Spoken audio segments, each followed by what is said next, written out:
Hello, good morning. Geraldine P. Villanueva, Sitio President ng Sitio Samapa since 2016. Kaya from then, naggagawa kami ng mga projects namin, nabubuo ang Sitio Samapa, marami na po kami members ngayon. Then 2022, namit namin ang NCBA. So inadapt kami nila Ma'am Cathy Calamnan as COP, Community Outreach Program. So 2022 po, na-adapt na po nila kami. So sa COP po, marami pong natutunan ang community, lalong-lalo na po sa livelihood. Dahil sila po ang nagturo sa amin, unang-unang gumawa ng mga livelihood project like dishwashing, peanut butter, yan po ang mga project sa amin ng mga entrepreneur course doon sa NCBA po. Kaya every Christmas, ini-invite po nila kami sa Christmas party nila.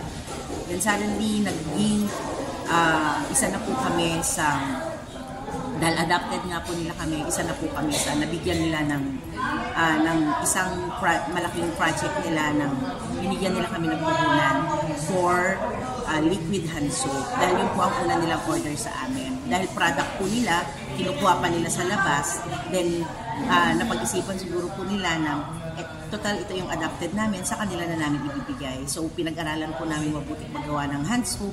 So dahil nga ang elementary, high school, and college gumagamit po ng liquid hand soap, kaya yun po ang binigay nila sa amin. So nag-start po kami noon hanggang sa binigyan nila kami ng puhunan. Then from there, yung puhunan po namin ngayon is lumalaki na.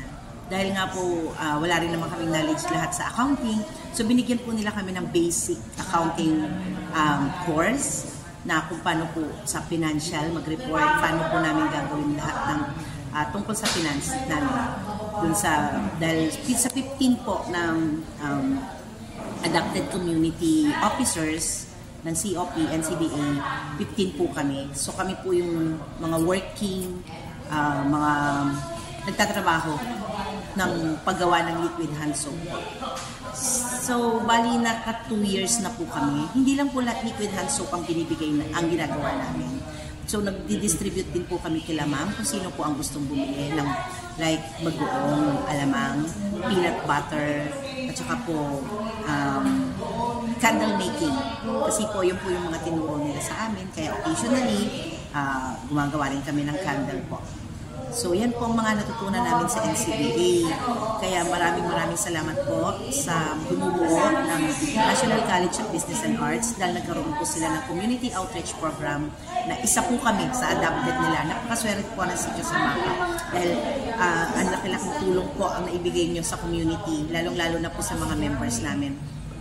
Now po, nag-adapt na rin po kami sa Samapa ng kami naman ang nag-adapt ng 15 members na sila naman po ang gagawa ng liquid dishwashing.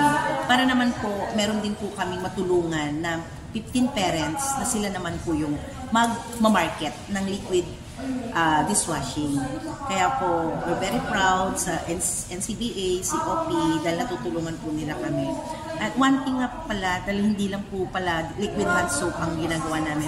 Every time na meron pong occasion sa NCBA, we're very thankful po kay Ma'am Sinaida and Sir Jules. Kasi po, Foundation Day po nila, kami po ang kinukuha nila para po magtinda sa loob ng school.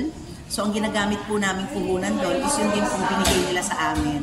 So, yun po, ang laking tulong po nun kasi kami lang po ang may store sa loob ng NCBA pag Foundation Day. And also, pagka anniversary po nila, pag February, intrams, February and September po, October, intrams po. Kami rin po, nagtitinda rin po kami sa loob ng NCBA. Kaya po talagang tuwan-tuwa po kami lahat dahil po sa binigay nilang tulong sa amin. Kaya NCBA, maraming salamat. Community Outreach Program, of course, Ma'am Sinaida Taruk, Miranda, and Sir Jules, maraming salamat po sa inyo dahil marami po kayo natulungan. And God bless you more. And syempre po, pagpa-pray po namin ang inyong health. Maraming salamat po.